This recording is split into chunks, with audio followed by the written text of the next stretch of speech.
ಗೆಳೆಯರೇ, ಅನಂತ BK education YouTube ಚಾನಲ್ಗೆ ತಮಗೆಲ್ಲರಿಗೂ ಆತ್ಮೀಯವಾದಂಥ ಸ್ವಾಗತ.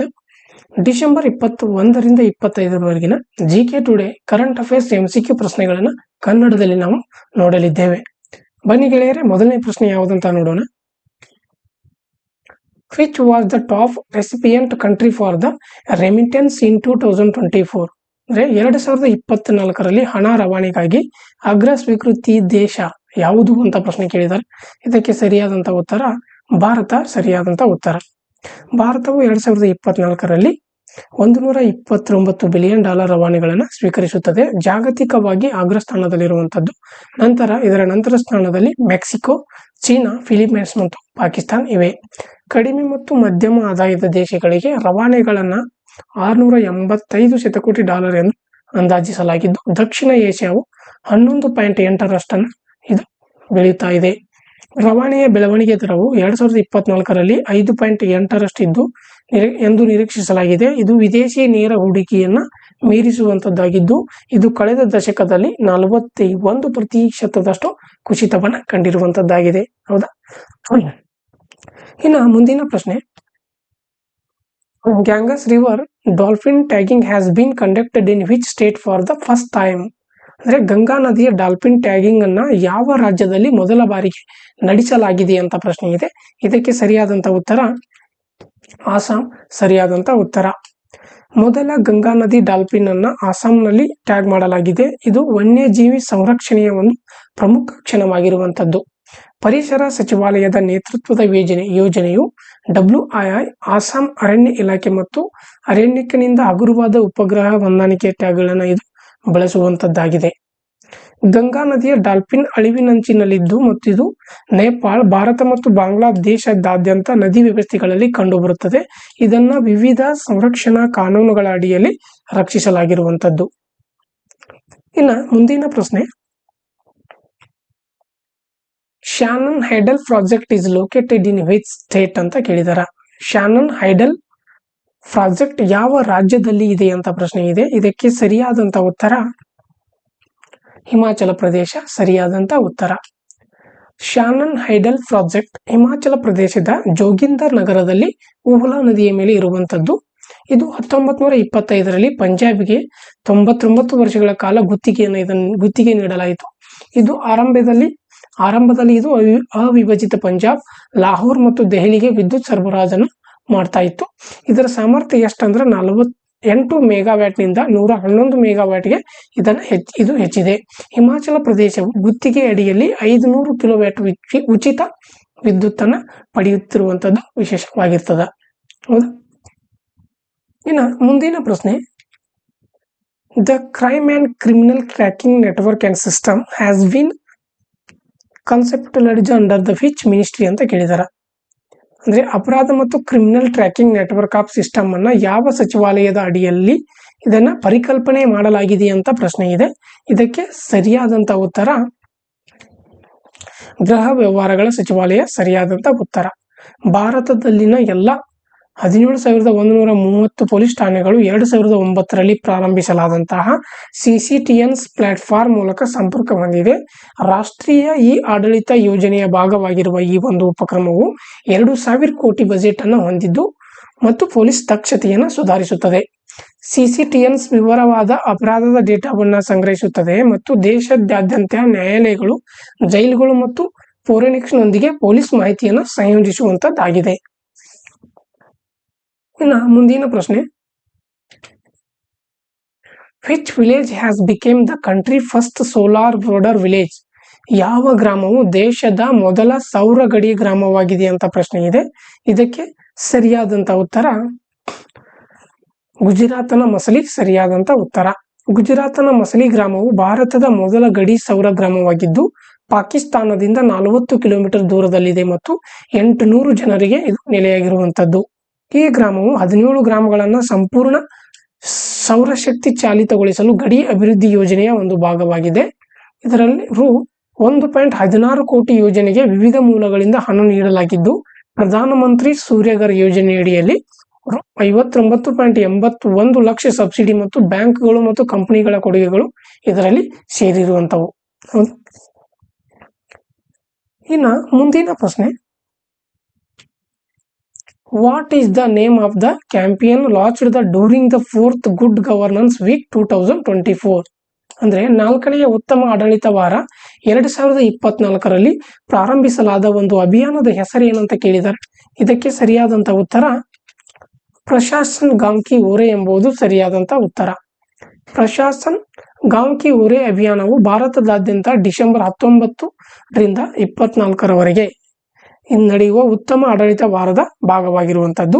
ಈ ಅಭಿಯಾನವು ಸಾರ್ವಜನಿಕರ ಕುಂದುಕೊರತೆಗಳನ್ನು ಪರಿಹರಿಸಲು ಮತ್ತು ಗ್ರಾಮೀಣ ಪ್ರದೇಶಗಳಲ್ಲಿ ಸೇವೆಯ ವಿತರಣೆಯನ್ನು ಹೆಚ್ಚಿಸುವಂತಹ ಒಂದು ಗುರಿಯನ್ನು ಹೊಂದಿದ್ದು, ಡಿಸೆಂಬರ್ 10, 2024ರಂದು ಇದನ್ನು ಪ್ರಾರಂಭಿಸಲಾದ ಮೀಸಲಾದ ಪೋರ್ಟಲ್ ಒಂದಿಗೆ 700ಕ್ಕೂ ಹೆಚ್ಚು ಜಿಲ್ಲೆಗಳು ಉತ್ತಮ ಆಡಳಿತದ ಕುರಿತು ಕಾರ್ಯಾಗಾರಗಳನ್ನು ನಡೆಸುತ್ತಿವೆ. ಹೌದು. ಇನ್ನು ಮುಂದಿನ ಪ್ರಶ್ನೆ, who has been honored with National Tansen Sanman for the year 2023? 2023ರ ವರ್ಷಕ್ಕೆ ರಾಷ್ಟ್ರೀಯ ತಾನ್ಸೇನ್ ಸನ್ಮಾನನ್ನ ಯಾರಿಗೆ ನೀಡಲಾಗಿದೆ ಅಂತ ಪ್ರಶ್ನೆ ಇದೆ. ಇದಕ್ಕೆ ಸರಿಯಾದಂತ ಉತ್ತರ ಪಂಡಿತ್ ಸಫನ್ ಚೌಧರಿ ಅವರು ಸರಿಯಾದಂತ ಉತ್ತರ. ಕೋಲ್ಕತ್ತಾದ ಸಫನ್ ಚೌಧರಿ ಅವರು 2023ರ ರಾಷ್ಟ್ರೀಯ ತಾನ್ಸೇನ್ ಸನ್ಮಾನ್ ಪ್ರಶಸ್ತಿಯನ್ನು ಪಡೆದುಕೊಂಡಿರ್ತಾರೆ.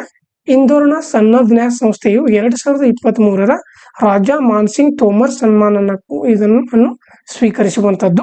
ತಾನ್ಸೇನ್ ಅವರ ಶತಮಾನವನ್ನು ಆಚರಿಸುವ ಗ್ವಾಲಿಯರ್ನಲ್ಲಿ ನಡೆದ ತಾನ್ಸೇನ್ ಸಂಗೀತ ಸಮಾರೋಹ 2024ರಲ್ಲಿ ಪ್ರಶಸ್ತಿಗಳನ್ನು ನೀಡಲಾಯಿತು.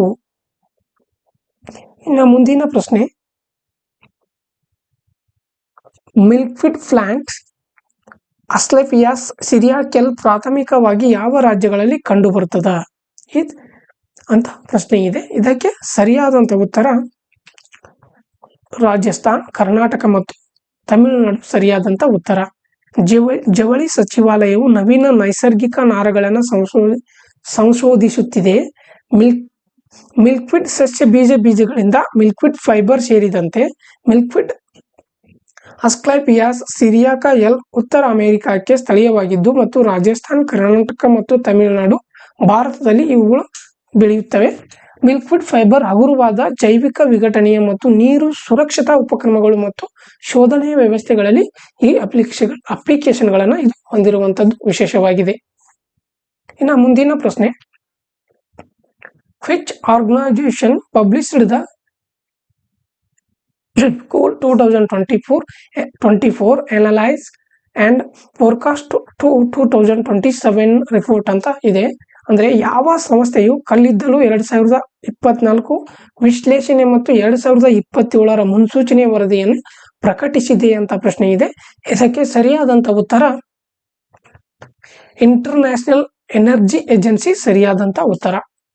ಇಂಟರ್ನ್ಯಾಷನಲ್ ಎನರ್ಜಿ ಏಜೆನ್ಸಿ ಜಾಗತಿಕ ಕಲ್ಲಿದ್ದಲು ಪ್ರವೃತ್ತಿಯನ್ನು ಊಹಿಸಲು ಕಲ್ಲಿದ್ದಲು 2024 ವಿಶ್ಲೇಷಣೆ ಮತ್ತು 2027ಕ್ಕೆ ಮುನ್ಸೂಚನೆ ವರದಿಯನ್ನು ಬಿಡುಗಡೆ ಮಾಡಿದೆ. ಸುಧಾರಿತ ಆರ್ಥಿಕತೆಗಳಲ್ಲಿ ಕಲ್ಲಿದ್ದಲು ಬೇಡಿಕೆ ಕಡಿಮೆಯಾಗುತ್ತಿದೆ, ಆದರೆ ಭಾರತ, ಚೀನಾ ಮತ್ತು ಇಂಡೋನೇಷ್ಯಾದಂತಹ ಉದಯೋನ್ಮುಖ ದೇಶಗಳಲ್ಲಿ ಹೆಚ್ಚುತ್ತಿದೆ. ಭಾರತವು ಬೆಳವಣಿಗೆಯನ್ನು ಮುನ್ನಡೆಸುತ್ತದೆ. ಜಾಗತಿಕ ಕಲ್ಲಿದ್ದಲು ಉತ್ಪಾದನೆಯು 2024ರಲ್ಲಿ ದಾಖಲೆಯ ಗರಿಷ್ಠ ಮಟ್ಟವನ್ನು ತಲುಪಿರುವಂಥದ್ದು. ಭಾರತವು 2023ರಲ್ಲಿ 1 ಶತಕೋಟಿ ಟನ್ಗಳನ್ನು ಮೀರುವ ಮೂಲಕ ಗಮನಾರ್ಹವಾಗಿ ಕೊಡುಗೆಯನ್ನು ನೀಡುತ್ತದೆ ಮತ್ತು 2023ರಲ್ಲಿ 10% ಮತ್ತು 2024ರಲ್ಲಿ 8% ಬೆಳೆಯುತ್ತಿದೆ. ಹೌದಾ. ಇನ್ನು ಮುಂದಿನ ಪ್ರಶ್ನೆ, ಸಂಯೋಗ hope TAC 2024 exercise is held between India which country? ಅಂದರೆ ಈ ವ್ಯಾಯಾಮವು ಭಾರತ ಮತ್ತು ಯಾವ ದೇಶದ ನಡುವೆ, ಸಂಯೋಗ HOP TAC ವ್ಯಾಯಾಮವು ಭಾರತ ಮತ್ತು ಯಾವ ದೇಶದ ನಡುವೆ ನಡೆಸಲಾಗುತ್ತದೆ ಅಂತ ಪ್ರಶ್ನೆ ಇದೆ. ಇದಕ್ಕೆ ಸರಿಯಾದಂತ ಉತ್ತರ ವಿಯೆಟ್ನಾಂ ಸರಿಯಾದಂತ ಉತ್ತರ. Vietnam coast guard ship CSB 805 ಸಂಯೋಗ ಹಾಪ್ಟ್ಯಾಕ್ ಎಂಬ ಕಡಲ್ ವ್ಯಾಯಾಮಕ್ಕಾಗಿ ಕೊಚ್ಚಿಗೆ ಭೇಟಿಯನ್ನು ನೀಡಿದೆ. ವ್ಯಾಯಾಮಗಳು ಭಾರತ ಮತ್ತು ವಿಯೆಟ್ನಾಂ ನಡುವಿನ ಸಹಕಾರ ಮತ್ತು ಪರಸ್ಪರ ಕಾರ್ಯಸಾಧ್ಯತೆಯನ್ನು ಸುಧಾರಿಸುವ ಗುರಿಯನ್ನು ಹೊಂದಿರುವಂಥದ್ದು. ದ್ವಿಪಕ್ಷೀಯ ಸಂಬಂಧಗಳನ್ನು ಬಲಪಡಿಸುವಲು ಮತ್ತು ಭದ್ರತಾ ಬೆದರಿಕೆಗಳನ್ನು ಮತ್ತು ಪರಿಸರದಂತಹ ಸಮಸ್ಯೆಗಳಂತಹ ಪ್ರಾದೇಶಿಕ ಸವಾಲುಗಳನ್ನು ಪರಿಹರಿಸುವಂತಹ ಒಂದು ಗುರಿಯನ್ನು ಇದು ಹೊಂದಿರುವಂತದ್ದಾಗಿದೆ. ಹೌದಾ. ಇನ್ನು ಮುಂದಿನ ಪ್ರಶ್ನೆ, what is the name of the Indian first anti pesticide body suit launched by minister of science and technology. ವಿಜ್ಞಾನ ಮತ್ತು ತಂತ್ರಜ್ಞಾನ ಸಚಿವಾಲಯವು ಪ್ರಾರಂಭಿಸಿದ ಭಾರತದ ಮೊದಲ ಕೀಟನಾಶಕ ವಿರೋಧಿ ಬಾಡಿ ಸೂಟನ್ನ ಹೆಸರೇನು ಅಂತ ಪ್ರಶ್ನೆ ಕೇಳಿದ್ದಾರೆ. ಇದಕ್ಕೆ ಸರಿಯಾದಂತ ಉತ್ತರ ಕಿಸಾನ್ ಕವಚ ಎಂಬುದು ಇದರ ಹೆಸರು. ಡಾಕ್ಟರ್ ಜಿತೇಂದ್ರ ಸಿಂಗ್ ರವರು ರೈತರ ಸುರಕ್ಷತೆಗಾಗಿ ಭಾರತದ ಮೊದಲ ಕೀಟನಾಶಕ ಬಾಡಿ ಸೂಟ್ ಕಿಸಾನ್ ಕವಚವನ್ನು ಬಿಡುಗಡೆ ಮಾಡಿದರು. ಬ್ರಿಕ್ ಇನ್ ಸ್ಟೆಮ್ ಮತ್ತು ಶೆಪಿಯೋ ಹೆಲ್ತ್ ನಿಂದ ಅಭಿವೃದ್ಧಿಪಡಿಸಲಾಗಿದ್ದು ಸೂಟ್ ಅನ್ನ ತೊಳೆಯಬಹುದು ಮತ್ತು ವರ್ಷಕ್ಕೆ ಮರುಬಳಕೆ ಮಾಡಬಹುದಾದ ಮತ್ತು ಇದರ ಬೆಲೆ ಎಷ್ಟಂದ್ರೆ 4,000 ರೂಪಾಯಿ. ಸುಧಾರಿತ ಬಟ್ಟೆಯು ಕೀಟನಾಶಕಗಳನ್ನು ನಿಷ್ಕ್ರಿಯಗೊಳಿಸುತ್ತದೆ, ಆರೋಗ್ಯದ ಅಪಾಯವನ್ನು ಕಡಿಮೆ ಮಾಡುತ್ತದೆ ಮತ್ತು ಸುಸ್ಥಿರ ಕೃಷಿಯನ್ನು ಉತ್ತೇಜಿಸುವಂತದ್ದಾಗಿರ್ತದೆ. ಮುಂದಿನ ಪ್ರಶ್ನೆ, which day is celebrated as minority rights day? ಯಾವ ದಿನವನ್ನ ಅಲ್ಪಸಂಖ್ಯಾತರ ಹಕ್ಕುಗಳ ದಿನವೆಂದು ಆಚರಿಸಲಾಗುತ್ತದೆ ಅಂತ ಪ್ರಶ್ನೆ ಕೇಳಿದ್ದಾರೆ. ಇದಕ್ಕೆ ಸರಿಯಾದಂತ ಉತ್ತರ ಡಿಸೆಂಬರ್ 18 ಸರಿಯಾದ ಉತ್ತರ. ಡಿಸೆಂಬರ್ 18 ಅಲ್ಪಸಂಖ್ಯಾತರ ಹಕ್ಕುಗಳ ದಿನವಾಗಿದ್ದು 1992ರ ಅಲ್ಪಸಂಖ್ಯಾತರ ಹಕ್ಕುಗಳ UN ಘೋಷಣೆಯನ್ನು ಗುರುತಿಸುತ್ತದೆ. ಈ ದಿನವು ಅಲ್ಪಸಂಖ್ಯಾತರ ಹಕ್ಕುಗಳು ಮತ್ತು ಸಮಾಜಕ್ಕೆ ಅವರ ಕೊಡುಗೆಗಳ ಬಗ್ಗೆ ಜಾಗೃತಿಯನ್ನು ಮೂಡಿಸುತ್ತದೆ. ಭಾರತೀಯ ಸಂವಿಧಾನವು ಅಲ್ಪಸಂಖ್ಯಾತರ ಹಕ್ಕುಗಳನ್ನು ರಕ್ಷಿಸುತ್ತದೆ, ಸಮಾನತೆಯನ್ನು ಉತ್ತೇಜಿಸುತ್ತದೆ ಮತ್ತು ತಾರತಮ್ಯವನ್ನು ತಡೆಯುತ್ತದೆ ಎಂಬುದು ಇಲ್ಲಿ ವಿಶೇಷವಾಗಿರುತ್ತದೆ. ಇನ್ನು ಮುಂದಿನ ಪ್ರಶ್ನೆ, which country has joined the international solar alliance by signing in the ISA framework agreement in December 2024? December 2024ರಲ್ಲಿ ISA ಫ್ರೇಮ್ವರ್ಕ್ ಒಪ್ಪಂದಕ್ಕೆ ಸಹಿ ಹಾಕುವ ಮೂಲಕ ಯಾವ ಒಂದು ದೇಶವು ಇಂಟರ್ನ್ಯಾಷನಲ್ ಸೋಲಾರ್ ಅಲೈನ್ಸ್ಗೆ ಸೇರಿದೆ ಅಂತ ಪ್ರಶ್ನೆ ಕೇಳಿದ್ದಾರೆ. ಇದಕ್ಕೆ ಸರಿಯಾದಂತ ಉತ್ತರ ಮೊಲ್ದೋವಾ ಸರಿಯಾದಂತ ಉತ್ತರ. ನವೀಕರಿಸಬಹುದಾದಂತಹ ಶಕ್ತಿಯನ್ನು ಹೆಚ್ಚಿಸಲು Moldova International solar Alliance framework ಒಪ್ಪಂದಕ್ಕೆ ಸಹಿ ಹಾಕಿದೆ. ಭಾರತ ಮತ್ತು ಫ್ರಾನ್ಸ್ನಿಂದ 2015ರಲ್ಲಿ ಇದನ್ನು ಸ್ಥಾಪಿಸಲಾಯಿತು. ISA ಭಾರತದ ಗುರುಗ್ರಾಮನಲ್ಲಿ ನೆಲೆಗೊಂಡಿದೆ ಮತ್ತು ಸೌರ ಹೂಡಿಕೆಯಲ್ಲಿ $1 ಟ್ರಿಲಿಯನ್ ಗುರಿಯನ್ನು ಹೊಂದಿರುವಂತದ್ದು. ಇದರ ಗುರಿಗಳು 1 ಶತಕೋಟಿ ಜನರಿಗೆ ಶಕ್ತಿಯನ್ನು ಒದಗಿಸುವುದು ಮತ್ತು ISA ಅಸೆಂಬ್ಲಿಯಿಂದ ನಿರ್ವಹಿಸಲ್ಪಡುವ 2030ರ ವೇಳೆಗೆ 1000 GW ಸೌರ ಸಾಮರ್ಥ್ಯವನ್ನು ಸ್ಥಾಪಿಸುವುದಾಗಿದೆ. ಮುಂದಿನ ಪ್ರಶ್ನೆ, the Mayotte territory which recently witnessed cyclone Chido is situated in which ocean ಅಂತ ಕೇಳಿದ್ದಾರೆ. ಇತ್ತೀಚೆಗೆ ಚಿಡೋ ಚಂಡಮಾರುತಕ್ಕೆ ಸಾಕ್ಷಿಯಾದಂತಹ ಮಯೋಟಿ ಪ್ರದೇಶವು ಯಾವ ಸಾಗರದಲ್ಲಿ ಇದೆ ಅಂತ ಕೇಳಿದ್ದಾರೆ. ಇದಕ್ಕೆ ಸರಿಯಾದಂತ ಉತ್ತರ ಹಿಂದೂ ಮಹಾಸಾಗರ. ಭಾರತದ ಪ್ರಧಾನಿ ಚಿಡೋ ಚಂಡಮಾರುತದ ಸಂತ್ರಸ್ತರಿಗೆ ಸಂತಾಪವನ್ನು ಸೂಚಿಸಿದ್ದಾರೆ. ಈ ಚಿಡೋ ಚಂಡಮಾರುತವು ಮಯೋಟಿಯನ್ನ ಗಂಟೆಗೆ 200 ಕಿಲೋಮೀಟರ್ ವೇಗದಲ್ಲಿ ಬೀಸಿತು. ಇದು 90 ವರ್ಷಗಳಲ್ಲಿ ಅತ್ಯಂತ ಪ್ರಬಲವಾದ ಒಂದು ಚಂಡಮಾರುತವಾಗಿದೆ. ಮಯೋಟೆ ಕೊಮೊರೊಸ್ ದ್ವೀಪ ಸಮೂಹದ ಭಾಗವಾಗಿದೆ. ಇದು ಮೊಜಾಂಬಿಕ್ ನಲ್ಲಿ ಇರುವಂತದ್ದು. ಹೌದಾ? ಇನ್ನ ಮುಂದಿನ ಪ್ರಶ್ನೆ, who has been awarded the 34th ವ್ಯಾಸ ಸಮ್ಮಾನ್ 2024? 2024ರ 34ನೆಯ ವ್ಯಾಸ ಸಮ್ಮಾನನ್ನ ಯಾರಿಗೆ ನೀಡಲಾಗಿದೆ ಅಂತ ಪ್ರಶ್ನೆ ಇದೆ. ಇದಕ್ಕೆ ಸರಿಯಾದಂತ ಉತ್ತರ ಸೂರ್ಯಬಾಲ ಸರಿಯಾದ ಉತ್ತರ. ಹಿಂದಿ ಲೇಖಕಿ ಸೂರ್ಯಬಾಲ ಅವರು 2018ರಲ್ಲಿ ಪ್ರಕಟವಾದ ಕೌನ್ ದೇಶ್ ಕೋ ವಾಸಿ ವೇಣುಕಿ ಡೈರಿ ಕಾದಂಬರಿಗಾಗಿ 30ನೆಯ ವ್ಯಾಸ ಸಮ್ಮಾನ 2024ನ ಗೆದ್ದಿರುವಂತದ್ದು. ಕಾದಂಬರಿಯು ಅಮೆರಿಕಾದಲ್ಲಿ ಭಾರತೀಯ ಯುವಕರ ಸಾಂಸ್ಕೃತಿಕ ಸಂಘರ್ಷಗಳು ಮತ್ತು ಗುರುತಿನ ಹೋರಾಟಗಳನ್ನು ತಿಳಿಸುತ್ತದೆ. ಅವರ ಅನ್ಯ ಗ್ರಹಿಕೆ ಮತ್ತು ಅವರ ಬೇರುಗಳಿಗೆ ಸಂಪರ್ಕವನ್ನು ಕೇಂದ್ರೀಕರಿಸುತ್ತದೆ. ಇನ್ನು 1991ರಲ್ಲಿ KK ಬಿರ್ಲಾ ಫೌಂಡೇಶನ್ ಸ್ಥಾಪಿಸಿದ ವ್ಯಾಸ ಸಮ್ಮಾನ್ ಕಳೆದ ದಶಕದಿಂದ ಅತ್ಯುತ್ತಮ ಹಿಂದಿ ಸಾಹಿತ್ಯಕ್ಕಾಗಿ 4 ಲಕ್ಷ ಪ್ರಶಸ್ತಿ ಪತ್ರ ಮತ್ತು ಫಲಕವನ್ನು ನೀಡುತ್ತದೆ. ಇನ್ನು ಮುಂದಿನ ಪ್ರಶ್ನೆ, ಭಸ್ಮಶಂಕರ ದೇವಸ್ಥಾನವು ಉತ್ತರ ಪ್ರದೇಶದ ಯಾವ ನಗರದಲ್ಲಿ ಇದೆ ಅಂತ ಪ್ರಶ್ನೆ ಕೇಳಿದ್ದಾರೆ. ಇದಕ್ಕೆ ಸರಿಯಾದಂತ ಉತ್ತರ ಸಂಬಾಲ್ ಸರಿಯಾದಂತ ಉತ್ತರ. ಉತ್ತರ ಪ್ರದೇಶದ ಸಂಬಾಲ್ನಲ್ಲಿರುವಂತಹ ಭಸ್ಮಶಂಕರ ದೇವಾಲಯವು ಗಲಭೆಗಳಿಂದಾಗಿ 1978ರಿಂದ ಮುಚ್ಚಲ್ಪಟ್ಟ ನಂತರ ಪುನಃ ತೆರೆಯಲ್ಪಟ್ಟಿದೆ. ಮೂಲತಃ ರಸ್ತೋಗಿ ಸಮುದಾಯದ ಧಾರ್ಮಿಕ ಕೇಂದ್ರವಾಗಿದ್ದು ದೇವಾಲಯವು 18ನೇ ಶತಮಾನಕ್ಕೆ ಹಿಂದಿನದ್ದು. ಹೌದಾ? ಇದು ಪುನರುಜ್ಜೀವನವು ಸ್ಥಳೀಯ ಸಾಂಸ್ಕೃತಿಕ ಆಸಕ್ತಿಯನ್ನು ಹುಟ್ಟುಹಾಕಿದೆ. ನಡೆಯುತ್ತಿರುವ ಉತ್ಖನನಗಳು ಪ್ರಾಚೀನ ವಿಗ್ರಹಗಳು ಮತ್ತು ಕಲಾಕೃತಿಗಳನ್ನು ಬಹಿರಂಗಪಡಿಸುವಂತದ್ದಾಗಿರ್ತದ. ಹೌದು. ಇನ್ನು ಮುಂದಿನ ಪ್ರಶ್ನೆ, ಸುದ್ದಿಯಲ್ಲಿ ಕಂಡು ಬಂದಂತ ವನವಾಟು ದ್ವೀಪವು ಯಾವ ಸಾಗರದಲ್ಲಿದೆ ಅಂತ ಪ್ರಶ್ನೆ ಇದೆ. ಇದಕ್ಕೆ ಸರಿಯಾದಂತ ಉತ್ತರ ದಕ್ಷಿಣ ಪೆಸಿಫಿಕ್ ಸಾಗರ. 7.3 ತೀವ್ರತೆಯ ಭೂಕಂಪವು ವನವಾಟವನ್ನು ಅಪ್ಪಳಿಸಿತು. ಇದು ದೊಡ್ಡ ಹಾನಿ ಮತ್ತು ಸಂಭವನೀಯ ಸಾವು ನೋವುಗಳಿಗೆ ಕಾರಣವಾಗಿರುವಂತದ್ದು. ವನವಾಟವು ದಕ್ಷಿಣ ಪೆಸಿಫಿಕ್ ಸಾಗರದಲ್ಲಿರುವ ಒಂದು ದ್ವೀಪ ರಾಷ್ಟ್ರವಾಗಿದ್ದು ಅದರ ರಾಜಧಾನಿ ಐರ್ಫೋರ್ಟ್ ವಿಲಾ ಐಫೆಲ್ಟ್ ಎಂಬುದಾಗಿರ್ತದ. ಹೌದು. ಇನ್ನು ಮುಂದಿನ ಪ್ರಶ್ನೆ, ದೆಹಲಿ ಸರ್ಕಾರವು 60 ಮತ್ತು ಅದಕ್ಕಿಂತ ಹೆಚ್ಚಿನ ವಯಸ್ಸಿನ ಎಲ್ಲಾ ನಾಗರಿಕರಿಗೆ ಘೋಷಿಸಿದ ಉಚಿತ ಆರೋಗ್ಯ ಯೋಜನೆ ಹೆಸರೇನು ಅಂತ ಕೇಳಿದಾರ. ಇದಕ್ಕೆ ಸರಿಯಾದಂತ ಉತ್ತರ ಸಂಜೀವಿನಿ ಯೋಜನೆ ಸರಿಯಾದ ಉತ್ತರ. ದೆಹಲಿ ಸರ್ಕಾರವು 60 ಮತ್ತು ಅದಕ್ಕಿಂತ ಹೆಚ್ಚಿನ ವಯಸ್ಸಿನ ನಿವಾಸಿಗಳಿಗೆ ಉಚಿತ ವೈದ್ಯಕೀಯ ಆರೈಕೆಗಾಗಿ ಸಂಜೀವಿನಿ ಯೋಜನೆಯನ್ನು ಪ್ರಾರಂಭಿಸಿದೆ. ಈ ಯೋಜನೆಯು ಸರ್ಕಾರಿ ಮತ್ತು ಖಾಸಗಿ ಆಸ್ಪತ್ರೆಗಳಲ್ಲಿ ಚಿಕಿತ್ಸೆಗಳನ್ನು ಒಳಗೊಂಡಿದೆ. ಹಿರಿಯ ನಾಗರಿಕರನ್ನ ಬೆಂಬಲಿಸಲು ರಾಷ್ಟ್ರೀಯ ಆಯುಷ್ಮಾನ್ ಭಾರತ ಯೋಜನೆಗಿಂತ ಹೆಚ್ಚಿನ ಹಣವನ್ನು ದೆಹಲಿ ಈ ಕಾರ್ಯಕ್ರಮಕ್ಕೆ ಮೀಸಲಿಡುವಂತದ್ದು. ಇನ್ನು ಮುಂದಿನ ಪ್ರಶ್ನೆ, HAB-1 ಎಂದು ಹೆಸರಿಸಲಾದ ಭಾರತ ಮೊದಲ ಅನಲಾಗ್ ಬಾಹ್ಯಾಕಾಶ ಕಾರ್ಯಾಚರಣೆಯನ್ನ ಯಾವ ರಾಜ್ಯ ಅಥವಾ ಯುಟಿಯಲ್ಲಿ ಪರೀಕ್ಷಿಸಲಾಯಿತು ಅಂತ ಪ್ರಶ್ನೆ ಇದೆ. ಸರಿಯಾದಂತ ಉತ್ತರ ಲಡಾಖ್ ಸರಿಯಾದಂತ ಉತ್ತರ. ಇಸ್ರೋ ಗಗನಯಾತ್ರಿಗಳ ತರಬೇತಿಗಾಗಿ ಲಡಾಖ್ನಲ್ಲಿ ಭಾರತದ ಮೊದಲ ಅನಲಾಗ್ ಬಾಹ್ಯಾಕಾಶ ಮಿಷನ್ ಅನ್ನು ಪರೀಕ್ಷಿಸಿತು. HAB-1 ಅಡಿಗೆ ಮನೆ ಮತ್ತು ಒಣ ಶೌಚಾಲಯ ಸೇರಿದಂತೆ 3 ಮತ್ತು ಮಂಗಳಕ್ಕೆ ಭವಿಷ್ಯದ ಕಾರ್ಯಾಚರಣೆಗಳಿಗಾಗಿ ಜೀವನ ಪ್ರಶಸ್ತಿಗಳನ್ನು ಅನುಕರಿಸಿದೆ.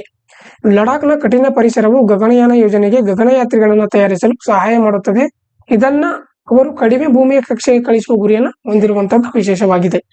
ಇನ್ನು ಮುಂದಿನ ಪ್ರಶ್ನೆ, ಯಾವ ಭಾರತೀಯ ಶಿಕ್ಷಣ ತಜ್ಞರು ಇತ್ತೀಚೆಗೆ ಭೂತಾನ್ನ ರಾಜ್ಯ ಜಿಗ್ಮೆ ಕೇಸರ್ ನಾಮ್ಗೆಲ್ ಅವರಿಂದ ಬುರಾ ಮಾರ್ಕ್ ಮತ್ತು ಪತಂಗ ಬಿರುದುಗಳನ್ನು ನೀಡಿ ಗೌರವಿಸಿದ್ದಾರೆ ಅಂತ ಪ್ರಶ್ನೆ ಕೇಳಿದ್ದಾರೆ. ಇದಕ್ಕೆ ಸರಿಯಾದಂತ ಉತ್ತರ ಅರವಿಂದ್ ಗುಪ್ತಾ ಸರಿಯಾದ ಉತ್ತರ. ಭಾರತೀಯ ಶಿಕ್ಷಣ ತಜ್ಞ ಅರುಣ್ ಕಪೂರ್ ಅವರು ಭೂತಾನ್ ರಾಜ್ಯ ಜಿಗ್ಮೆ ಕೇಸರ್ ನಾಮ್ಗೆಲ್ ಅವರಿಂದ ಬುರಾ ಮಾರ್ಕ್ ಮತ್ತು ಪತಂಗ್ ಗೌರವಗಳನ್ನು ಪಡೆದಿರುವಂತದ್ದು. ಅರುಣ್ ಕಪೂರ್ ಇದು ತಪ್ಪಾಗಿದೆ, ಆಪ್ಷನ್ ತಪ್ಪಾಗಿದೆ. ಇದು ಅರುಣ್ ಕಪೂರ್ ಸರಿಯಾದಂತ ಉತ್ತರ.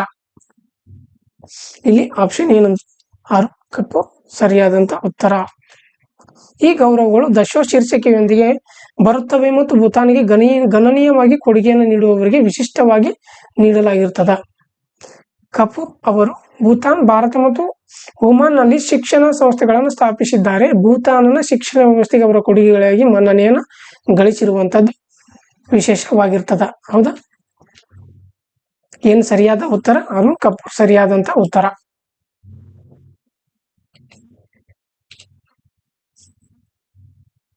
ಇಂದಿನ ಕ್ಲಾಸ್ ಯಾರಿಗೆಲ್ಲ ಇಷ್ಟವಾಗಿದೆ ಲೈಕ್ ಮಾಡಿ, ಶೇರ್ ಮಾಡಿ ಮತ್ತು ಕಮೆಂಟ್ಸ್ ಮಾಡಿ. ನನ್ನ ಚಾನಲ್ಗೆ ನೀವೇನಾದರೂ ಹೊಸಬರಾಗಿದ್ರೆ ಸಬ್ಸ್ಕ್ರೈಬ್ ಮಾಡ್ಕೊಳ್ಳಿ ಅಂತ ಹೇಳ್ತಾ ಇಂದಿನ ಕ್ಲಾಸ್ ಅನ್ನ ಮುಗಿಸ್ತಾ ಇದ್ದೀನಿ. Thank you.